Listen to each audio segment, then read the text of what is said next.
sure some of those parts are in Create an Arena where you can create your own. We didn't really take those out. So if you want, you can definitely do it yourselves. Create your own WCW arenas, yeah.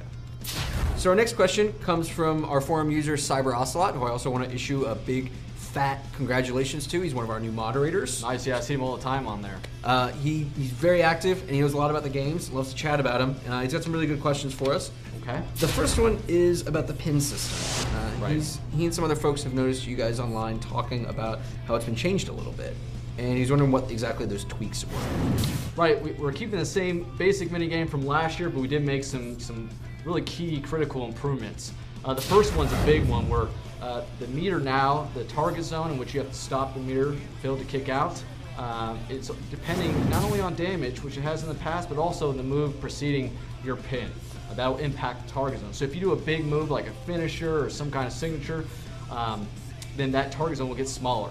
If you do a basic move like a bulldog or arm wrench or something small in scale, then the target zone won't be as small no matter how much damage he has. And so we're trying to recreate realism there, obviously, awesome. Where people aren't winning off a bulldog or some basic clothesline, but they're using their finishers and signatures the best chance to get a pin. So that's a big change that the fans will be able to notice right away. Then we made some smaller changes. One of them is that you can trigger your resiliency on the meter, which expands your target zone.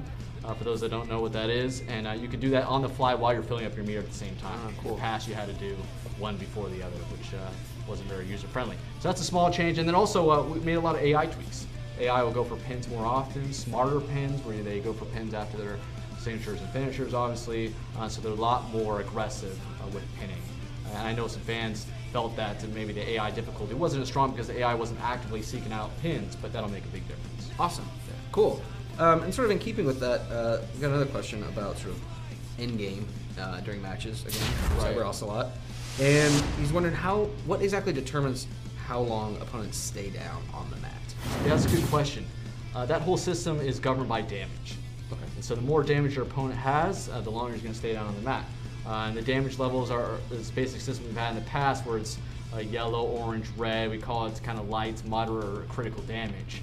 And as you gain that damage, it really determines how long you'll stay down. The change we made for WWE 13, which is a cool change, is that now big moves will kind of override that system and force you to stay down a little bit longer because of the impact of the move. So I'm talking about finishers or signatures or attacks off the ladder or superplex. These kind of big moves will actually kind of override the system and force you to stay down a little bit longer. So even if you hit a finisher at the beginning of the match, it won't be that same system where he doesn't have a lot of damage, it'll pop right back up. It'll actually tweak so he stays down longer. Cool. Which I know has kind of been a criticism in the past, so I think fans will be really happy to hear about that change. Awesome. Our next question comes from Elite 1. Will dives to the outside, springboard, or top rope be able to be caught into an OMG moment?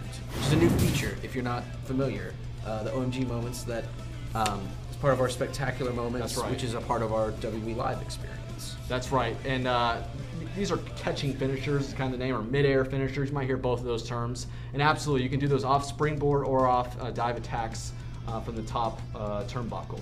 The only situation that you can catch into a finisher is, I believe, running dive attacks from inside the ring to the outside of the ring. That's one you can't do. But all the other situations you can, so it's really cool. So some guys springboarding, you can do a code breaker right there. You can do the go to sleep, world's strongest slam. A lot of really cool catching finishers this year. A lot of options. A lot of options. The big move, the big finish moves that you expect that makes sense to have as a catching finisher will be in there. So that's really cool, and they create some awesome moments in the match. And you said OMG, and we don't classify these as OMG moves.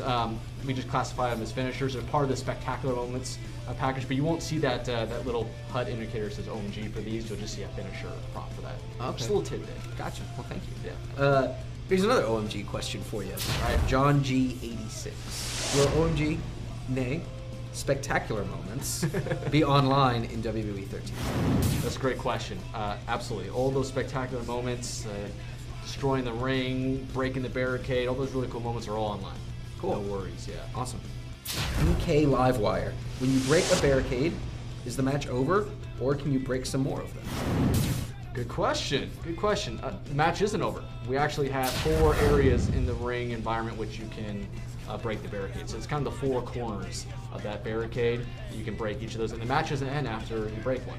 I know they might maybe getting confused about the ring collapse, because that does create a end of match sequence, a knockout. Just like on TV. Just like on TV, yeah, exactly. And the barricade break, you can do it, up to 4 times a match. Pretty cool. Awesome. E-Roach 88. Are there any long-term plans for having 8 wrestlers in one match? I see this a lot. I actually see 10 or 12. It gets a little crazy. I'm gunning for 16. That's me. You're gonna give me a lot of trouble. That's me. I don't know. Everyone's gonna hit him up for 16. Yeah, we always explore that. We want to add more superstars to a match if possible, but there's always limitations. There's a give and take. So we're going to have to lose something in order to add that, whether it's model quality or quality of all the textures that we can push in a single match. And so each year I think we explore that. Maybe if we get into the distant future with next gen, we can look at that again. But there's going to be some concessions. We might not have as big a roster if we have up to 8 guys in the ring. And the reason why is because we might need to make a high quality model for one-on-one matches and a lower quality model, because we can't have 8 high quality models in one match. Lower quality model for which means we have to do double the work possibly, which means we can't get as much done.